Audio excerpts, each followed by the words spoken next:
Boa noite, meu povo! Tudo bom? Caramba, que atraso, né? Desculpa você que tá aí esperando. Desculpa minha mãe que tava aí esperando, Bel, todo mundo mandando mensagem. E aí, o negócio vai entrar no ar? O negócio vai. Onde você tá, meu filho? Eu tava preso na Paulista, uma loucura. São 8h17, 17 minutinhos de atraso. Desculpa. Tem o seu perdão? Tem o seu perdão? Então tá bom.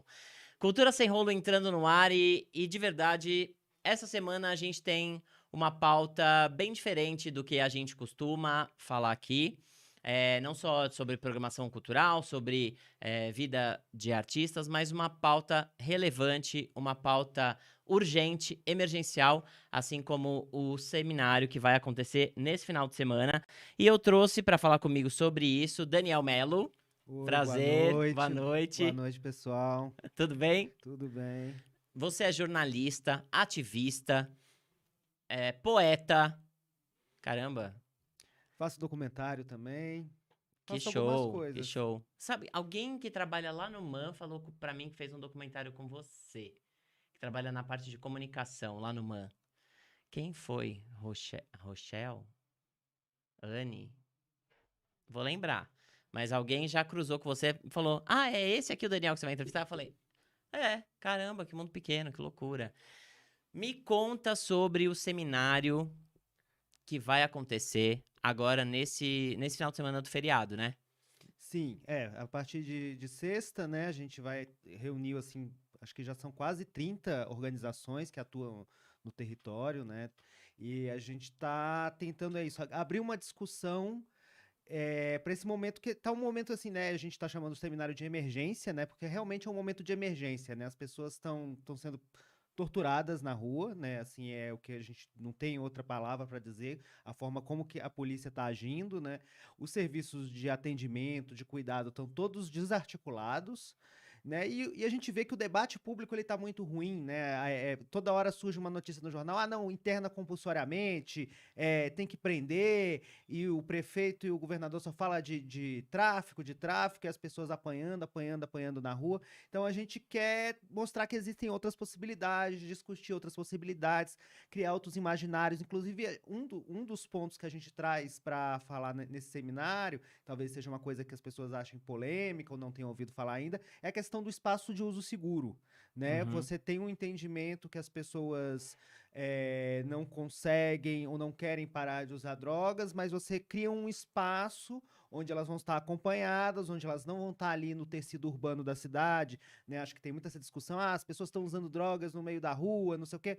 Em vários lugares do mundo, né, tem esse espaço que a gente, né, chama de sala de uso seguro, né, que são esses lugares que distribuem insumos, né, que dão seringa para a pessoa não se contaminar. É tudo numa lógica da redução de danos. Acho que é muito importante a gente falar Aham. de redução de danos, né, quando a gente fala de drogas, que é uma forma de cuidado que quando muitas vezes você pensa muito na droga, você pensa muito na substância, né? Não, tem a Uhum. substância, o crack é ruim, a heroína é ruim, a maconha é ruim, e a gente não pensa na pessoa, né? E a redução de danos, ela pensa, vamos olhar primeiro para a pessoa, né? Então vamos ali evitar que essa pessoa se contamine mais com outras doenças, vamos evitar que essa pessoa fique exposta à violência, vamos evitar que essa pessoa fique caída na rua ali, né, e se machuque, e, né, assim, então fique exposta aos elementos. Às Duh. vezes a pessoa toma um porre, né, se a gente Uhum. vê, fica ali pegando sol na rua até de manhã. Não, então assim, você tem um cuidado com a pessoa e a partir dali você vai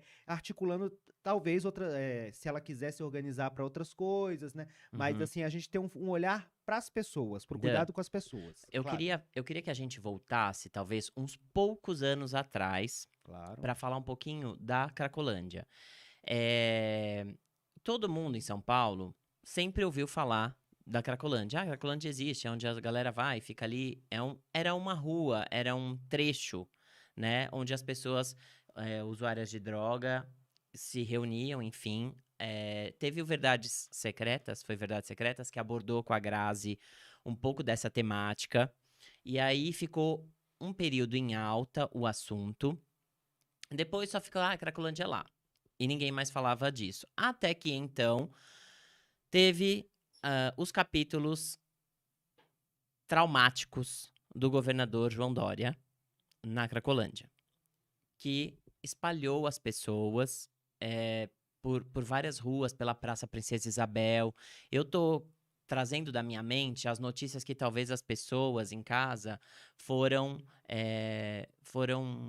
foi trazido para elas sobre o tema Cracolândia. Então, nos últimos anos, e a gente não vai muito longe, a gente vai ali do governo do João Dória para frente, a gente teve a Cracolândia sendo noticiada muito no jornal por conta dessa movimentação, né, das pessoas. Aí depois, que iam revitalizar um trecho, começaram a lotear, veio a construção dos teatros ali, né, do Teatro Porto Seguro, que ia acontecer, ia acontecer, ia acontecer.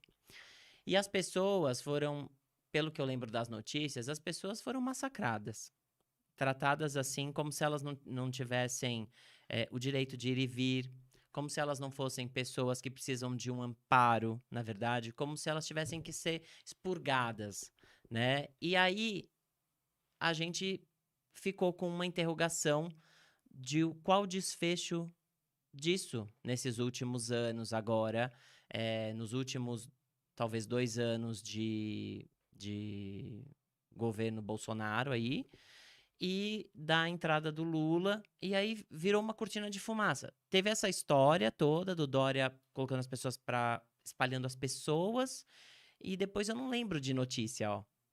Perdeu. O que aconteceu nessa janela que eu tô te trazendo? Que seria mais ou menos o espaço aí da pandemia, né? Exatamente. Sim. É isso, né? Assim, eu acho que o Dória avançou sobre a Cracolândia. Acho que eu vou fazer só um pequeno interlúdio e explicar assim. Às vezes a gente fala, né? O que é Cracolândia, né? As pessoas às vezes têm Sim. uma coisa muito fechada, assim. Não, é um monte de gente que usa drogas. Cracolândia é uma comunidade de pessoas que não encontrou lugar em outras partes da cidade, assim, principalmente para além do crack. Uhum. Então, assim, a gente tem uma metáfora na Craco Resiste que a gente usa assim, que a gente fala, é o quartinho da bagunça da cidade. Então, são pessoas que não têm mais laços familiares, muitas que passaram pelo sistema carcerário, né? Pessoas que têm, às vezes, transtornos mentais e a família não consegue cuidar, né? Então, assim, existe todo assim, né? Pessoas que têm dificuldade de se inserir do mercado de trabalho por uma série de questões. Então, assim, tem muito mais a ver com esse desajuste do que efetivamente com o crack. O crack é um dos elementos, né? Uhum. Bom, mas aí voltando ao que você estava falando, perguntando durante a pandemia. Durante a pandemia, o poder público foi assim, né? Assim, a gente teve isso que a gente chamou do Bolsonaro, né? Desse genocídio. Houve uma tentativa de genocídio dessas pessoas, né? Você fechou os equipamentos de atendimento, né? Assim, acho que logo que começa a pandemia, uma das primeiras ações da prefeitura na cidade de São Paulo é fechar o Atende. O Atende era o último serviço que oferecia banheiro, alimentação, pernoite para as pessoas ali na Cracolândia. Ele fecha. Uhum. Isso, sim, deixa as pessoas sem água para beber. É esse o nível, sem água para beber. Uhum. E há uma intensificação das ações policiais. Primeiro eles vêm com a GCM, com muita bomba, né? Assim, a Craco Resiste faz até Com uma falsa ideia de dispersar as pessoas. Dispersar, mas dispersar eles, pra onde, né? assim, acho que eles falam muito assim do primeiro combate ao tráfico, né? Que você tá com uma bomba de gás e vai combater o tráfico. Aí isso é muito denunciado. A gente denunciou, a gente fez vídeo, a gente botou câmera filmando pra mostrar que eles tacavam bomba em gente deitada, Uhum. né? Aí fizeram uma operação com a Polícia Civil. Não, tem investigação policial. Mas na verdade era a mesma coisa, só que a Polícia Civil. Aí a diferença é que a Polícia Civil, toda vez que passava lá, levava uns 30 presos, né? Então, assim, violentando mais essas pessoas, né? A pessoa tá lá sem cuidado nenhum, e você bota ela na cadeia, assim, que vai melhorar a vida da pessoa na cadeia, né? Assim, você tá só reforçando tudo que tá deixando ela ali. Então foi mais ou menos isso que aconteceu, né? Esse processo Uma com a tentativa da polícia, um uso da polícia de tentar dispersar pessoas, enfim, ou prender pessoas, eles têm para uma reduzir preocupação o muito número de grande, pessoas parece, com a ali. foto. Eles têm muita preocupação, é essa foto dessas pessoas concentradas. O que isso significa, né? É isso, assim, são pessoas que demandam uma atenção um pouco mais complexa, você não quer oferecer essa atenção, então você tenta desfazer essa foto. Então você tenta mostrar que não existe mais a concentração, que é o que a prefeitura está fazendo, a prefeitura e o governo estão fazendo agora, né? As pessoas continuam nas ruas, todo mundo sabe que elas estão nas ruas, mas eles tentam a todo custo dizer que não, e é isso. E fica a polícia empurrando eles pela rua o Mas dia aí a gente inteiro. tá falando de uma coisa, olha só, Dória, pandemia e pós-pandemia, que continua igual. A prefeitura tentando mascarar que as pessoas existem e que as pessoas estão ali. Então foi durante uma gestão, durante outra e durante a atual. A coisa se deu igual até o momento. E aí, o que eu queria que você explicasse é esse caráter emergencial que se deu o desenvolvimento desse seminário. Então, assim, a gente viu esse quadro acontecendo, viu essas notícias, veio a cortina de fumaça, pandemia. A prefeitura continuou agindo assim com as pessoas, de exterminar, de dissipar, enfim, de espalhar, prender e etc., e não resolver, né? E hoje o serviço voltou? Aquele serviço que tinha que as pessoas podiam tomar banho, pernoitar? Não, não, Não. não. O serviço é Foi isso, assim. cortado e fim. Enfim, eu acho assim, o que acontece é que eles fazem uma coisa que é muito cruel, que eles estão colocando essas pessoas contra os moradores e o comércio da região, né? Você empurra essa mancha de pessoas para cima das lojas da Santa Efigênia, e daqui a pouco os lojistas estão no jornal falando, minha loja tá fechando, porque ninguém mais vem aqui, tô desesperado. Aí joga no dia seguinte, joga na outra rua, e a pessoa fala, eu não consigo dormir, porque tem 300 pessoas direto na Uhum. minha rua. E elas estão na rua porque elas não têm casa, né? Acho que é sempre importante lembrar disso. Mas é isso, para as pessoas que estão ali. Então você tá criando essa animosidade para justificar violências extremas. Tipo, justificar o quê? A internação compulsória, por exemplo. Parece que é uma coisa que eles estão tentando trazer com muita força. Ou seja, você quer dizer que as pessoas não têm vontade nenhuma, tipo, e vai arrastar as pessoas da rua à força para uma clínica, né? Assim, Uhum. tipo, uma outra forma de prisão, né? Que interessa a quem são os donos dessas clínicas, né? Que são grandes organizações, que têm contatos com o governo e que vão ganhar muito dinheiro para estar com essas pessoas lá. Só que as pessoas vão estar presas, sendo medicadas, contra a vontade delas. Então, assim, a gente vê esse esgarçamento, é isso. A gente está desde a gestão Dória, assim, num processo de crescente de violência, acho que com Uhum. variações, é isso. Em algum momento é a GCM, em outro momento é a Polícia Civil, agora é a PM, a GCM, é tudo junto. E esse esgarçamento com a cidade, né? Você está criando esse pânico social, né? Existe um pânico social que está sendo criado. Agora nos jornais, toda hora você fala, não, porque o centro tá muito perigoso, tem assalto todo Todo lugar, dia. todo dia. Então, e as pessoas, a Na gente. Paulista não, gente. Na Paulista não tem assalto, não. Anda aqui com seu celularzinho, tirando selfie na Paulista, você vai ver se o cara não passa com a bicicleta e leva o seu celular. Então não adianta falar de centro. O centro, culpa é do centro. O centro, ele é uma questão em toda a cidade no mundo, né? É um lugar onde teve o grande desenvolvimento e depois isso se evadiu, assim, pelas margens, por outros bairros. E o centro tem esse lugar um pouco ocioso. E não é só no Brasil. E não é só em São Paulo. Ele é em todo lugar do mundo. Agora, falar que o centro é inseguro, que o centro é lugar com alto índice de crime, que o centro isso, que o centro aquilo, é cada vez mais estimular a desocupação do centro, né? E aí, talvez liguei aqui um alerta para te perguntar: será que não tem muita promessa para construtoras? Isso sem dúvida.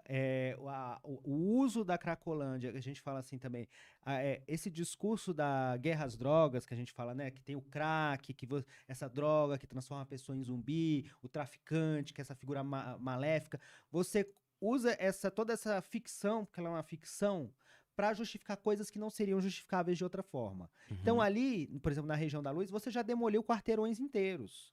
E existe um projeto, assim, esse projeto não é uma invenção minha, não é uma teoria da conspiração, se chama Nova Luz, que ele já foi reeditado algumas vezes, que Uhum. é demolir tudo que está ali entre a Estação da Luz e a Estação República do metrô.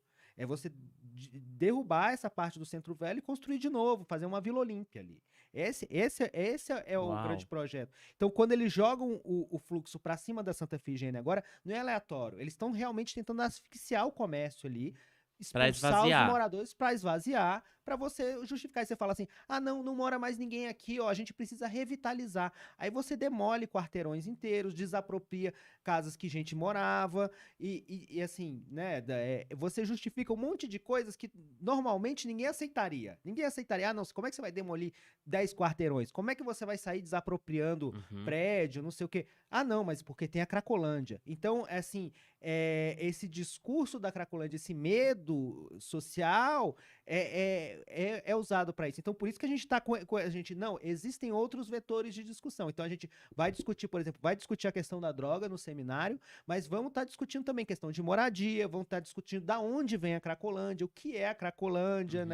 né? Assim, acho que a gente tem que lembrar que antes do crack existia a Boca do Lixo, que já era a Cracolândia antes do crack, que já estava Uhum. ali na região, que eram essas pessoas, essa camada popular da cidade no centro de São Paulo. Assim, a gente tem que entender que as pessoas pobres têm direito ao centro de São Paulo, né? Assim, existe, no final a discussão é a partir daí, porque quando você a parte visível, né, da Cracolândia é muito essa massa de pessoas que está na rua, mas tem as pessoas que estão nos cortiços, que estão nas ocupações, né? Que a pessoa que vende bolo aqui na esquina da Paulista, ela mora onde? A pessoa que vende água no semáforo, ela mora onde? Né? Essas Uhum. pessoas Nem moram sempre lá. tá nos extremos, né? Como a É, gente chama na Zona Leste ou em Grajaú, coisas assim, outros bairros distantes. Às vezes ela tá no coração, né? Ela tá ali na Santa Cecília, no centro mesmo. E a ideia é transformar esse lugar que tem acesso, né, num lugar que tenha poder aquisitivo. Né? Então, pelo que você está me falando e trazendo desse projeto de Nova Luz, que na verdade de luz, se a gente pensar no sentido de luz, não tem nada, né? Devia se chamar Nova Treva. É, você tira todo mundo para você bane a democratização de acesso, para você ter, como você usou um exemplo da Vila Olímpia, e para quem assiste a gente, Vila Olímpia é um bairro nobre, então você constrói novos arranha-céus ou coisas assim, centros empresariais, e aí você tira a pessoa que tem aí sua renda como um salário mínimo e às vezes nem isso, né? Você tira o acesso dessa pessoa de lugares como o centro. E como que se deu a formação, a junção são ONGs, são coletivos tem que tudo, fazem esse trabalho na Cracolândia de conscientização, de movimentação? tem né, assim, muitos movimentos, assim, né? Tem um movimento, o movimento que eu faço parte, que é a Craco Resiste. Eu também faço, que é um movimento essencialmente contra a violência policial, que a gente Uhum, surge em reação à violência que o João Dória traz. Mas tem, por exemplo, o Birico, que eu também faço parte, mas é muito diferente, que é um coletivo de artistas, que a gente trabalha com geração de renda, a gente paga moradia para as pessoas. E a gente surgiu na pandemia, uma reação a esse, né, esse deserto que ficou o centro da pandemia. Então a gente resolveu apoiar as pessoas que a gente já conhecia. Mas existem várias outras iniciativas. Tem o Pagode na Lata, que também trabalha com geração de renda, mas com um grupo de pagode, né? Assim, tem coletivos, tem ONGs, tem o Instituto Luz do Faroeste, que foi criado a partir da companhia de teatro do pessoal do Faroeste, que aí eles fazem distribuição de alimentos, também faz ações culturais. Acho que tem um pouco assim, vários coletivos um pouco ligados com a questão da cultura, o que é interessante porque a cultura é um ponto de disputa no território, né? Foi legal que você falou do Teatro da Porto Seguro, né? Assim, uhum, que levar alguns equipamentos ali foi uma tentativa também, né? De você acabar com a Cracolândia, né? De você revitalizar. Então, assim, mas eu acho que quando a gente vê a cultura, né, assim, mais por esse viés mais coletivo, não tão empresarial, a gente tem essa outra reação. Então, assim, tem um pouco esse viés também, mas é, é isso. Tem gente que é mais ligada à política institucional, tem alguns mandatos que nesse momento estão junto com a gente, né? uhum. É, Isso que eu ia te perguntar, do poder público atual, existem deputados, secretários que estão se envolvendo com esse seminário em divulgar. Eu acho que eu vi no story da Erika Hilton anteontem, ela divulgando o seminário, mas estão se envolvendo nessa ação. Sim, tem alguns mandatos que estão próximos. Tem o mandato da Erika Hilton, que historicamente está próximo da gente. Tem o mandato do Suplicy, que agora está na Alesp, mas era do vereador, historicamente está próximo da gente. Tem o da Luana Alves, Quilombo Periférico, Bancada Feminista, que são mandatos que têm presença no território, apoiam as ações, apoiam os coletivos e também pautam as discussões nas suas casas, onde eles atuam, assim, né? O que é muito importante também. Então, assim, há algum envolvimento, assim, apesar de, assim, talvez seja uma ala minoritária da política, porque às vezes, mesmo entre os grupos, digamos assim, entre os políticos de esquerda, às vezes é uma pauta difícil, né? A pauta da droga envolve muitos, da Cracolândia especialmente, né? Envolve Uhum. muitos sentimentos, muitos medos, muitos preconceitos envolvidos, né? Né, assim, até por causa dessa propaganda que é criada mesmo, né, desse pânico social. Ó, deixa eu falar pra galera. Claro. Então, o seminário Cracolândia em Emergência, Caminhos e Ações vai acontecer nos dias 21, 22 e 23. É, ainda tem alguma ação vai acontecer no Teatro Container, outra vai acontecer no Bar da Nice. A programação ela não é toda concentrada em um único lugar, né?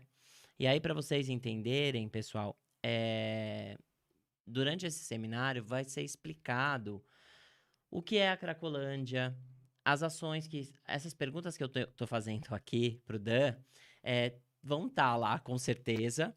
Porque a gente, igual eu falei, eu resumi quase que a Cracolândia nessa rua que a gente viu na cena, talvez, da Grazi. Né? As pessoas caídas pela calçada e tal, e o traficante, não sei o quê, que é o que passa na televisão quando dá a notícia também, né? Eu acho que aquela imagem que choca é muito midiática, né? E por isso que está sempre focado nisso. E se esquece realmente que ali não são, assim, terrenos murados e as pessoas estão na rua. Tem gente morando ali, né? Tem pessoas ali, tem comércio acontecendo, tem vida acontecendo. E, e o que vai ser, né, dessas pessoas?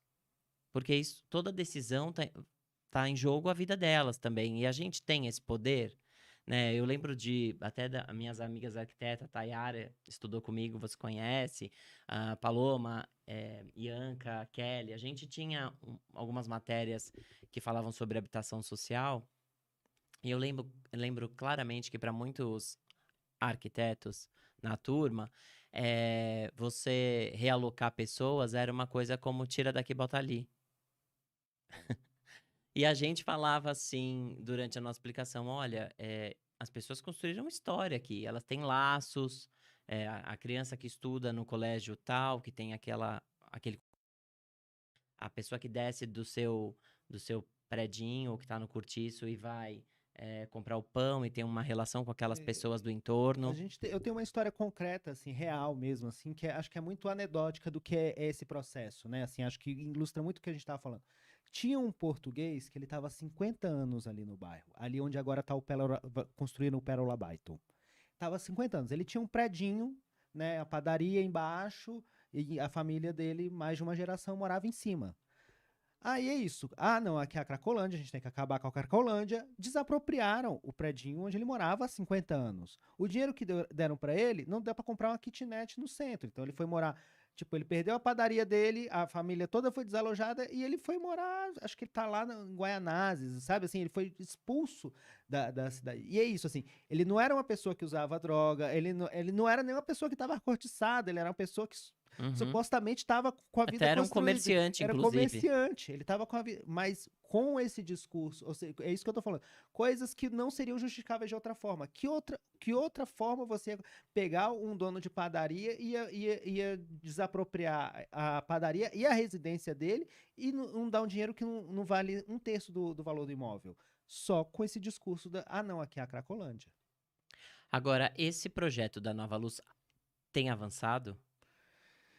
Então, de certa forma, ele tem avançado ao longo dos muitos anos, né? O Kassab, mas não coincidentemente, ele está no governo agora, né? Como secretário forte do Tarcísio, mas, e ele avança meio a conta-gotas, né? Então é isso. Assim, se você pegar a área ali onde a Dino Bueno, Elvete, onde que estava durante muito tempo a Cracolândia, você vê que eles já derrubaram tudo, né? Eles construíram os conjuntos habitacionais agora por parceria público-privada, né?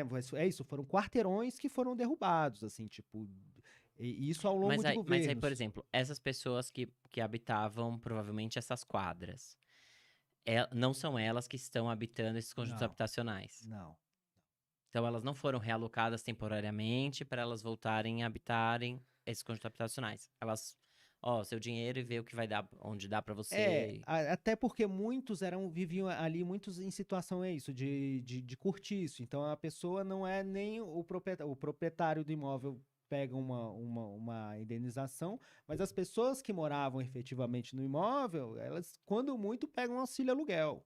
Quando muito, simplesmente despejados, que teve vários processos que era isso. Chegava lá, eles chegavam com aquele tijolinho lá, emparedavam, fechavam o imóvel e botavam todo mundo para correr. Assim, Uhum. tipo, houve esse processo ali, né? Tinha pequenos comerciantes que também foram nesse processo. Então, algumas pessoas pegaram indenização, mas a grande maioria não. E essas pessoas que moravam ali não são é um outro público, é isso. Os imóveis, eles inclusive eles são sorteados e eles têm cotas, né?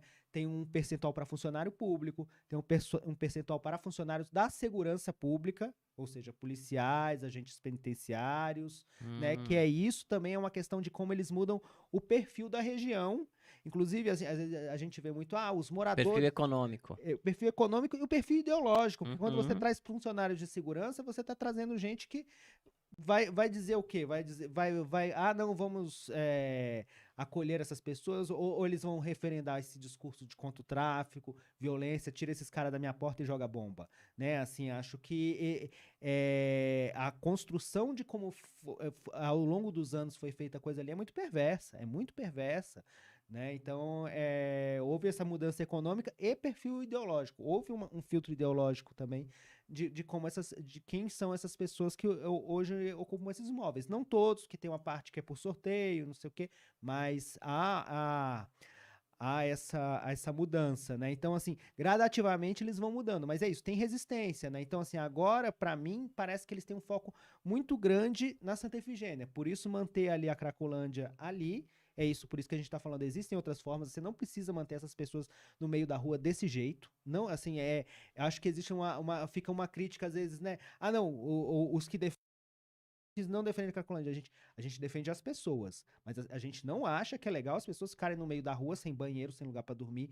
Não, a gente acha que as pessoas têm que ter o espaço delas, né? E existe um debate sobre que ações, então, eh, levantar, que ações apontar para amenizar o que está sendo feito, para direcionar para um outro caminho o que está sendo feito? É isso que a gente vai tentar trazer com o debate, mas existem várias outras coisas. Em outros lugares do mundo, aqui, enquanto eu estava te esperando, estava aqui na antessala, estava até conversando com o pessoal aqui, falando, existem os programas de moradia primeiro, né, que são, qual é a ideia do moradia primeiro? Qual é o principal problema da pessoa que está na rua?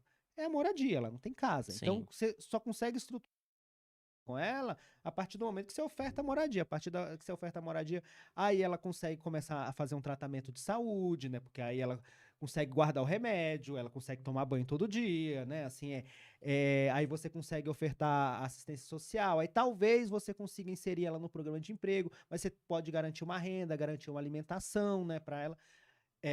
Enquanto ela está nessa situação de rua, é tudo muito precário. Né, assim, a prefeitura normalmente oferece o que é albergue. Albergue é alojamento. Não dá para a pessoa viver em alojamento a vida toda. Você É porque divide. ela desocupa de manhã, né? Não é aquela cama não É, é dela. e tem 30 pessoas no mesmo quarto. Imagina você viver eternamente com um quarto de 30 pessoas. Tipo, assim, ninguém viveria nessas condições. É muito absurdo que o poder público ofereça isso para as pessoas e, tipo, nunca pense assim, se fosse eu viveria nessas condições? Não. Então a gente pensa assim, você tem que dar condições mínimas para as pessoas viverem, assim. Então, existe essa questão da moradia primeiro, existe essa questão do espaço de uso que a gente tá falando também, tipo, é entender que a problemática, as pessoas usam drogas por uma série de questões e que elas não vão parar do dia para noite. Então, você ordenar isso de uma certa forma e coordenar isso com outras políticas públicas, né, de oferecer cuidado, de oferecer é, acesso à saúde. Então, assim, existem várias alternativas, existem várias discussões no mundo e várias maneiras que já foram testadas e deram muito mais certo do que isso que está sendo feito agora, né? Uhum.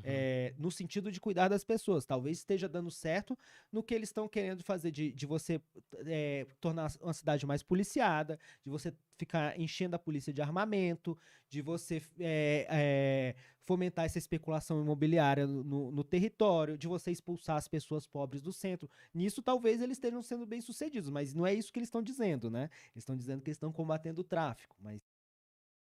E uma coisa que eu ia te perguntar é assim, é, você vê, né? Eles levantaram matemática também sobre o Minhocão. Falaram, ficou um tempo também a notícia do que o Minhocão, que ia ser do Minhocão, que ia virar um jardim, que ia virar um parque, que depois ia derrubar, o que... Aí fala. A gente percebe, é sempre uma cortina de fumaça, né? Tira um foco de uma coisa para eles resolverem de uma forma brutal. E, enfim, e depois a gente se dá conta de que, peraí, o que estão fazendo, né? É uma coisa muito louca. Você acha que o monitoramento na farda policial tem contribuído com a redução de violência? Isso de forma geral, talvez não só na Cracolândia. Você acha que é uma ferramenta para redução da violência policial?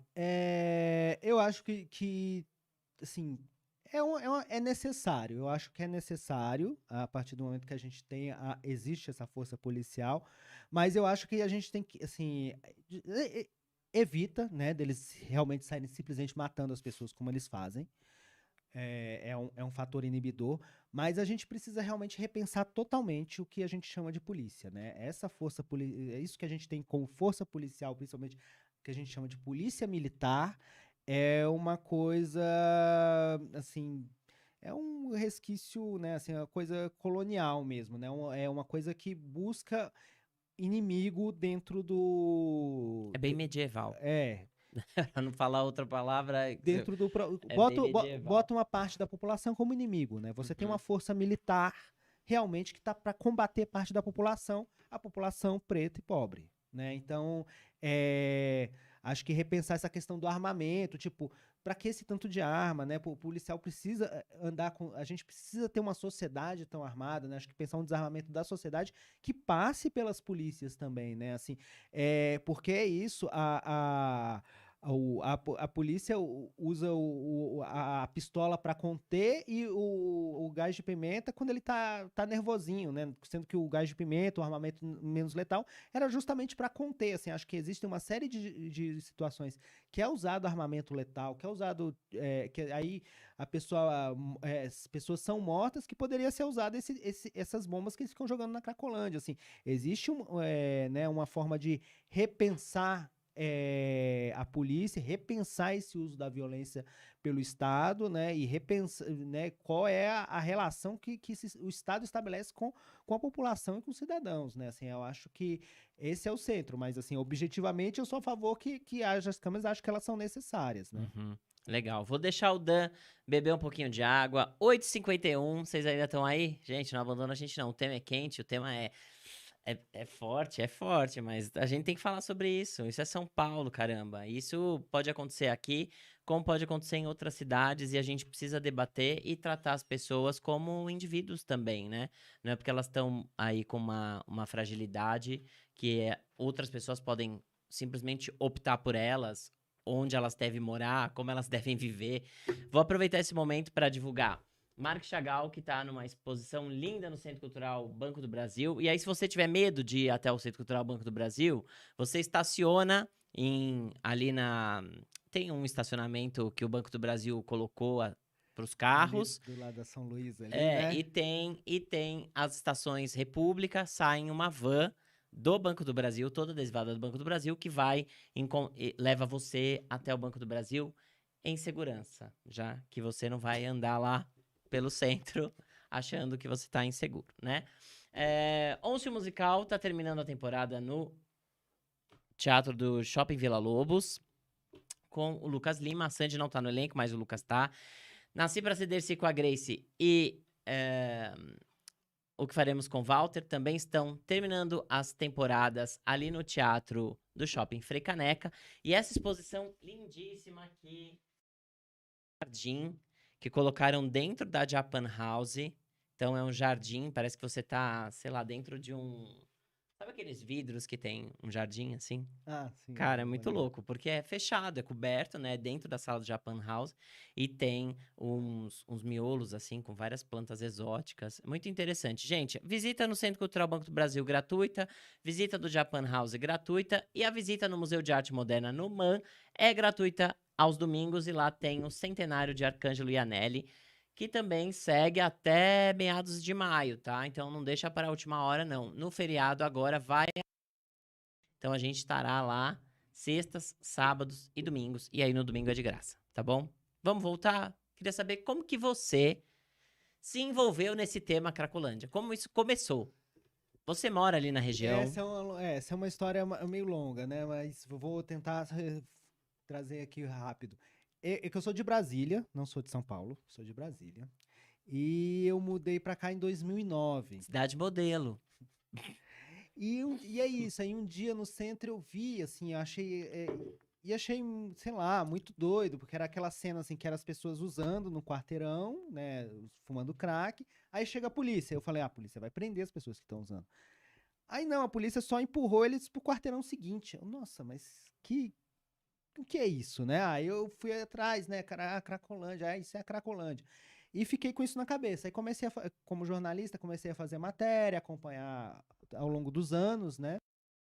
Até que no final de 2016, teve essa reação que o João Dória ganhou a eleição com um discurso muito agressivo, né? Que Que ia ia, limpar o centro. que ia Ele acabar, ia chamava de lixo resolver. vivo, né? Exatamente, que ia acabar com a Cracolândia, não sei o quê. E se organizou uma resistência. E as pessoas, algum amigo que eu tinha conhecido, me chamou pra colar lá, ver qual era. Deixa eu só fazer um parênteses, só pra gente citar, que a gente lembrou do João Dória. João Dória, tô esperando você beber um copinho de água lá do Rio Pinheiros. Ele não falou que ia despoluir o Rio Pinheiros? Deve estar na Então. biografia dele, vamos ver. Aham, tá bom.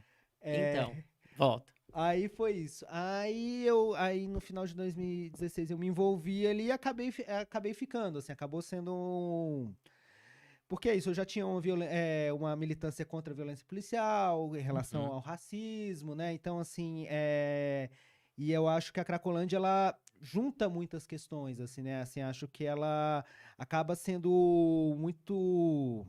Nossa, traz muitas problemáticas pra elas se entrelaçam ali, né? afunila, né, as problemáticas É, dentro de um lugar, e a gente tá falando de várias coisas, né? então Como você você tá falou falando... do racismo, você não tá falando só, usuários de drogas, tá falando de várias questões, tá falando no âmbito social, econômico, onde você tira pessoas de baixa renda para colocar pessoas de classe média, alta, num lugar que tem acesso a tudo, né? Então aí você tem várias problemáticas mesmo quando você fala de Cracolândia. Então acabei ficando muito envolvido ali entrelaçando com a minha vida ali, a militância na Cracolândia, né? Aí, aí acabei, né, até produzindo um livro de poesia a partir da minha experiência lá, porque era uma questão também assim, é isso, eu também fotografo, só que aí a gente começou falando, você falando das imagens, né? Que é essa imagem muito batida, né? Muito forte. E é isso, assim, eu pensava assim, se eu fotografar aqui, eu não vou estar reproduzindo isso que eu tô sentindo, o que eu tô vendo, né? Assim, acho que... E às vezes no texto corrido também achava que ficava... Então, assim, eu comecei a pensar em poesia para falar da experiência que eu tinha ali. Uhum. E... E eu acho que foi bem mais rico, assim, virou quase um livro ensaio, talvez, assim, mas nessa... E qual o nome desse livro que você fez? Gargalhando Vitória, Poemas da Cracolândia. Ele saiu pela editora Elefante em 2019. A gente ainda acha ele? Tem ele? Tem? Acha na editora e algumas livrarias também acha. Legal. Aí você continua, aí você começou a se envolver primeiro com esse seu olhar, acho que você usou o seu viés artístico pra tentar falar, não, peraí, né? O que eu sinto é diferente do que estão noticiando, né? Existe humanidade, né? Como se dissesse, gente, existe humanidade na Cracolândia, existe vida, existe sentimento, não é só um problema e vamos resolver o problema, sabe? Assim, parece uma coisa 100% racional e vamos terminar, né? Uma coisa assim. E aí você trouxe esse olhar. E aí, e essa junção dos coletivos, e começou a. Quando você começou a mexer com isso, assim, você Eu abriu o já entro. coletivo ou Não, você. eu entro no momento de fundação da Craco Resiste, que é essa Craco reação resiste. contra a violência policial, que eu acho que Uhum. é minha principal atuação é a Em partir específico, é denunciar esse tipo de de ação. denunciar a violência policial. Mas a gente tem uma questão de fazer muito vínculo com o território. Eu acho que você estava falando assim, né, outro olhar, assim, realmente é isso, assim, a gente vai. Eu via outros afetos, é isso, porque ali é uma comunidade. É Uhum. isso, é uma comunidade de pessoas que o Estado tentou matar de várias formas. Então, assim, as pessoas estão juntas ali para se proteger. Tem esse lugar, né? Então. E tem afeto, e tem acolhimento, né, apesar de ter muita brutalidade também, de ser uma outra, né, são pessoas que estão numa sociabilidade muito embrutecida, né, muito atacadas, né, e muita miséria também, mas é isso, tem a partilha também, né, então a Craco Resiste, a gente tá para denunciar, mas a gente tinha o que a gente chamava de vigília cultural, a gente ia para lá, e, sei lá, fazia uma exibição de um filme. Ou então Uhum. fazia um churrasco, ou levava uma roda de samba, pra estar ali, tipo, acompanhando se acontece alguma coisa, mas hoje em dia a gente faz futebol, por exemplo. As moças do time de Várzea, União Lapa, que elas estão fazendo agora, toda quinta-feira à noite, o futebol. Mas aí também é isso. Aí a partir aí teve essa experiência com a Craco Resiste e depois tem o Birico, que é isso que a gente faz, surge na pandemia. Que o birico é o quê? O birico é assim, porçãozinha de crack, uma pedrinha de crack. Quando você pega a pedra de crack e quebra, você quebra em biricos. E por que birico? Porque muitas vezes é isso, o birico você pode usar para trocar por uma roupa, por uma comida, Uhum. ou você É pode como dar uma para moeda de troca ou mesmo, de você pode pagamento. dar partilhar também, né? O birico também tem essa no momento, hoje eu tenho mais, aí eu te dou uma pedrinha hoje, e outro dia você me fortalece com outra coisa.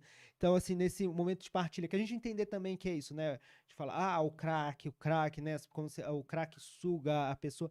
Não, existe uma questão que é, a pessoa tem R$ 5. Imagina você tem R$ 5. Só tem R$ 5. Você tem que escolher, você toma um banho, você dorme, você paga um lugar para você dormir, você compra uma marmita, ou, sei lá, compra um refrigerante, ou você fuma um crack que você esquece tudo isso. Então, existe um lugar que o crack. E que você esquece também que sua família não quer saber mais de você, que, sei lá, sua mãe morreu, que seu filho Uhum. fugiu. Esquece de tudo. Esquece de tudo. Momentos de paz, assim. Então, assim, existe né, assim, uma lógica, né, um porquê, né, um lugar que a droga ocupa na vida dessas pessoas que tem a ver com esses sofrimentos, né? Então, assim, mas é isso, a gente pensa um pouco também, aí a gente cria o birico nessa da partilha, né? A gente pegou, juntou artistas, alguns artistas conhecidos, outros nem tanto, tipo eu, que não sou um artista tanto conhecido assim, com a galera de artista ali de calçada, tipo o Badarós, que é um pintor, mas vive em situação de calçada, é, há muitos anos. E o seu Yori também pinta, não sei o quê. A gente fez prints botou para Uhum. vender, né? E aí o dinheiro que a gente arrecadava, metade a gente dividia por igual em todo mundo. Fosse o mais famoso com de calçada, assim, para gerar renda nessa lógica da partilha. Aí com a Uhum. outra parte a gente começou, por exemplo, a pagar moradia, que a gente já está quase 3 anos pagando moradia para 5 pessoas, Uhum. que não é exatamente assim, tipo assim, não é uma ação fim, digamos assim. A gente costuma falar assim, é uma provocação. Que eu falo assim, ó, se essa meia dúzia de artista doidão aqui consegue pagar moradia, o que o Estado não consegue fazer? Por que o Estado não consegue? Uhum. E é visível, tipo, a melhora que as pessoas têm. É isso, e a gente não tem uma estrutura do Estado, a gente tem uma assistente social, mas Envolvida. é envolvida, que a gente Que consegue acompanha, consegue conversar com as é, pessoas. que acompanha, leva para tirar documento, né? troca uma ideia e tal. Mas é isso, não é uma puta estrutura, não é uma estrutura de Estado. É uma assistente social que faz também um Mas tanto... é isso, vocês estão mostrando que com o mínimo é possível fazer, E né? nossa, é muito, o ganho na vida das pessoas é muito forte, né? Então, assim, é isso, né? Então, se for, imagina se fosse o Estado, você tá falando, as pessoas, mas tem solução, o que a gente pode fazer com a cola? É isso, tem, né? Tem possibilidades, né? E aí, por exemplo, se uma pessoa tá ouvindo a gente, ficou sabendo dessa ação que vocês estão fazendo, ela quer ajudar, por exemplo, ela não é artista, não tem para vender, mas ela quer ajudar de alguma forma, ou quer doar alimentos, ou quer doar Ó, o dinheiro. Birico, a gente tá com a campanha de a benfeitoria aberta. Você pode ir da benfeitoria do Birico. No nosso Instagram é o birico.arte. E tem o Pix também, que é o birico.arte@gmail.com, que você pode doar qualquer valor, que é muito bem-vindo e a gente vai reverter para essa ação de moradia, né? Então, assim, é bom que você falou, porque a gente quase fechou o Birico agora, a ação de moradia, porque estava acabando o dinheiro, mas a gente já conseguiu reverter um pouco, mas é isso, é E se sempre, a né? pessoa, por exemplo, é um artista e ela quer ceder uma obra para fazer prints para que vocês possam vender, enfim, ela Pode entrar em contato com a gente ou diretamente pelo meu Instagram, né, que é o Quase Jovem, ou pelo Instagram do Birico, né, o birico.arte, ou pelo nosso e-mail também, birico.arte@gmail.com. Vai ser também e se muito informar, bem-vindo. ver, né? Sim. Ô Bieto, dou uma arte pros caras, pô. Faz uma arte aí massa pra gente fazer uma tiragem e vender sua obra. Cobra, né, galera aí que se movimenta, que representa, que a gente sabe que é braço firme. E de onde é o Instagram? Nossa, isso eu não sei dizer, mas eu acho que era um sentimento, né? Acho que era um momento, assim. É isso, porque Daniel Melo é meio comum, né? Então, assim, Todo mundo põe o nome, no Twitter eu consegui chegar primeiro e era. Mas aí eu, sei lá, ia botar Daniel Melo 346, aí eu não sei, eu me sinto quase jovem, né? Não sou mais tão jovem, mas ainda sou. Aí resolvi botar. Não, você me fez me lembrar a Eline Porto, que o dela é Eline mesmo. Porque todo mundo achava que ela não se chamava Eline, se chamava Aline. Então ela já colocou Eline mesmo, o nome do arroba dela. E aproveitar e mandar um beijo pra ela, Eline Porto, e pro Beto Sargentelli, que estão em cartaz no Rooftop, lá no Teatro Santander, estão com Bonnie e Clyde. Teatrão, hein? Musical, mas os dois mandam ver. São muito bons. Não fui assistir ainda. Não me matem, mas eu vou. Aproveitar outra coisa pra divulgar. Eu divulgo tudo aqui. Você viu, né? Parece aquele merchan de loja que fica com o microfone falando as ofertas. É tipo aqui. Essa semana tô no Porto Seguro. Não, no Teatro Vivo. Falei do Porto Seguro, nunca fui lá. Já fui. Mas é bizarro. Porque se você entra de carro, você chega de você nem você não tem nem a noção espacial de onde você está. É uma coisa bem doida isso. Porque você chega de carro, entra no estacionamento deles, você sai e você nem se deu conta da redondeza, do que tem em volta, das pessoas, da verdade que existe ali. X, poderia ser ali, ou podia ser na Marginal Pinheiros, ou na Marginal Tietê. Eles conseguiram criar um negócio de um jeito que você perde até a noção. Agora, a pé é outra realidade, né? Você tem outra sensação. Mas o que eu ia falar é que no Teatro Vivo tá em cartaz A Herança, que é uma peça com Reinaldo Gianecchini e com o Bruno Fagundes e um grande elenco. Mas é uma peça dividida em 2 dias. É 3 horas de peça num dia e 3 horas de peça no outro. E eu vou nessa quinta e nessa sexta. Tomara que eu não durma, vou tomar um Red Bull. Pra eu, né? 3 horas de peça.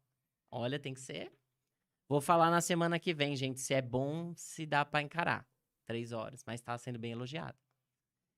Só que no sábado e no domingo e na sexta a gente tem uma programação. Temos o seminário Cracolândia Emergência. Tem um arroba do Cracolândia de Emergência? Tem.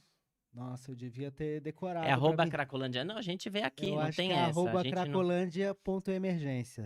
Deixa eu dar o arroba aqui pra galera pra saber a programação. Cracolândia Emergência, tudo É junto. tudo junto. Ó, Seminário Cracolândia Emergência, Caminhos e Ações, dias 21, 22, 23 de abril, perto do metrô da Luz. Entra no Instagram, fortalece a galera, veja a programação, se você pode ir em uma ou duas, ou em alguma das palestras.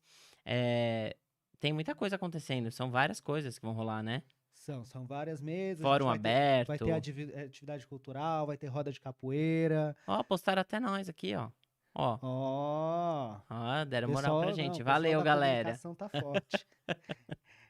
Vocês vão aproveitar, conhecer os espaços, o Teatro de Container, acho que é um coletivo que faltou eu mencionado, que é da Companhia Mugunzá, né, que é um espaço muito importante ali na Luz, assim, né, um espaço cultural muito interessante, né, um teatro Uhum. muito bonito, mas também Não, eles estavam com um espetáculo que tava esgotando. Eu não consegui sim, nem ir. não, mas também tem essa atuação muito forte no território e abrigando também os coletivos que têm atuação ali, as discussões políticas. E o outro espaço que vocês vão poder conhecer também é o Bar da Anice, que é um espaço maravilhoso. A Anice é uma anfitriã maravilhosa, é um espaço que a gente está ajudando a fomentar ali da região. A Anice é uma pessoa que vive ali há muitos anos na região, assim, é dessas pessoas que a prefeitura e o governo querem expulsar, mas que nós estamos ali ajudando a ficar ali. E é isso, também está se tornando um polo cultural. De 15 em 15 dias tem o Pagode na Lata que toca lá, já tem slam que se apresenta lá, e a gente vai estar fazendo também parte da programação do seminário lá no Bar da Nice, Rua General Osório 25. Caramba, que legal. Eu não imaginava nada disso. Você vê? Vê o que que é uma notícia mal dada? Que é o raio da imagem aérea lá da Cracolândia, como tá. Gente, estão expulsando. Agora eles estão na Princesa Isabel. Agora eles não sei. Parece até que eles são alguma coisa exterminadora, assim, né?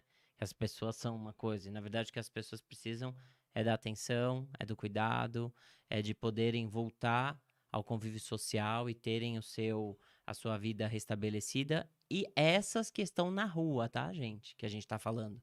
Porque todas as outras pessoas que estão lá e moram e residem têm seus empregos, sua vida, os comerciantes têm os seus comércios, a vida do comércio acontece ali e está sendo colocado todo mundo na mesma caixa, né? Então, vamos contribuir para essa fala dar uma parada e para também saber separar o que é o quê, né? Quem tem que ter tratamento, quem mora e reside só quer paz, quer viver a vida dele, poder ter a dignidade dele ali. E o centro é de todos. Não adianta querer todo mundo tirar a galera do centro, que mora no centro anos e anos e anos, para agora construir vários apartamentos, vários hotéis, várias coisas aradas e chotar as pessoas dali, como sempre é feito, né? Porque se você pensar na expansão da cidade, como se deu, as pessoas pobres foram sempre sendo varridas para a margem. É que o centro não conseguiram, né? Então elas estão firmes, eles tinham se segurassem num cabo, né? Essa guerra é toda, é isso, né? A guerra é sobre isso, é justamente isso. São as pessoas que eles não conseguiram ainda expulsar do centro, né? Né? Essas pessoas que estão ali desde aquilo que se chamava Boca do Lixo, né? Desde Que a eu nem época. conheço isso. Você vê, Então, ó. Boca do Lixo era mais ou menos ali entre as 50, década de 70 até a década de 80. Era um lugar que você falava, era isso, que tinha criminalidade, que tinha. Mas era isso, né? Tinha droga, tinha prostituição. Era mais ou menos o que se fala hoje da Cracolândia sem o Uhum, crack, né? uhum. E era isso. Aí tinha as operações policiais, tinha os delegados valentões que batiam nas pessoas, não sei o quê. E aí, quando chega o crack, você passa a chamar de Cracolândia. Mas era isso, era o lugar popular do centro de São Paulo, né? O lugar onde as pessoas.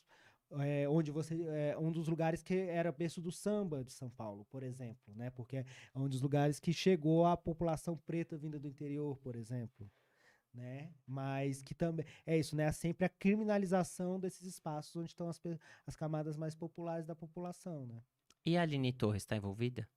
Tá ajudando? Tá contribuindo com alguma coisa na frente Hum, da cultura? Ou com esse É, movimento em especial, não? não, com a gente ali ela não tá muito próxima, não. Não, É, não porque como tá. tem os coletivos de teatro e tudo, pensei até que ela pudesse Não, fortalecer alguma coisa.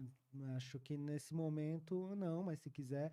Mas é isso, né? Se quiser, toda ajuda é É, bem-vinda, né? Todo mundo que pode fortalecer ajuda bastante. Gente, hoje o papo foi esse de muito sério, uma necessidade que a gente precisa olhar, um lugar que a gente precisa abrir pauta para se falar. Eu me comprometo com vocês que estão aí do outro lado, me comprometo até com o Dan, de acompanhar um pouco mais de perto e trazer notícias para vocês, atualizadas, de como que a coisa se deu, como que tem sido. Vou estar lá no sábado, provavelmente. No domingo eu tenho cinema dentro do museu, vai ser um caos, não tenho como. Mas na programação de sábado eu quero fazer parte, quero conhecer, sabe? Para ajudar a desmistificar esse olhar que a imprensa geral coloca sobre a Cracolândia de um lugar de pé de guerra, né? E que faz as pessoas realmente terem medo. Medo de frequentar, medo de circular e usarem pejorativamente até Cracolândia, definindo como todo mundo, como se fossem as pessoas usuárias de droga, né? Então é bem importante, acho que a gente que tem um canal de comunicação poder mudar, contribuir para mudar esse lugar. E super obrigado por ter vindo. que isso. Muito obrigado, Fernando, pelo espaço, pelo convite, pela conversa. Acho que é uma conversa muito boa. Acho que é difícil, às vezes, né, ter essas conversas, mas eu gostei muito do acolhimento. Acho que foi muito importante. Espero que a gente tenha conseguido levar aí alguma coisa para várias pessoas. E apareça sempre que quiser, pelo Bar da Nice, pelo teatro. A gente está Não, lá para te falou em receber. bar, a gente adora. É bar, é teatro, a gente tá lá. Cultura Sem Rolo vai marcar presença. Beijo, gente. Me sigam nas redes sociais, Fernando Araújo Arte. Sigam também o Cultura Sem Rolo no YouTube, no Spotify. Tem a programação toda lá. Se você tá malhando, tá no trânsito, igual eu tava no trânsito, cheguei atrasado aqui, fica lá ouvindo a gente no Spotify, tá bom? Beijo grande, até terça. Tchau. Boa noite.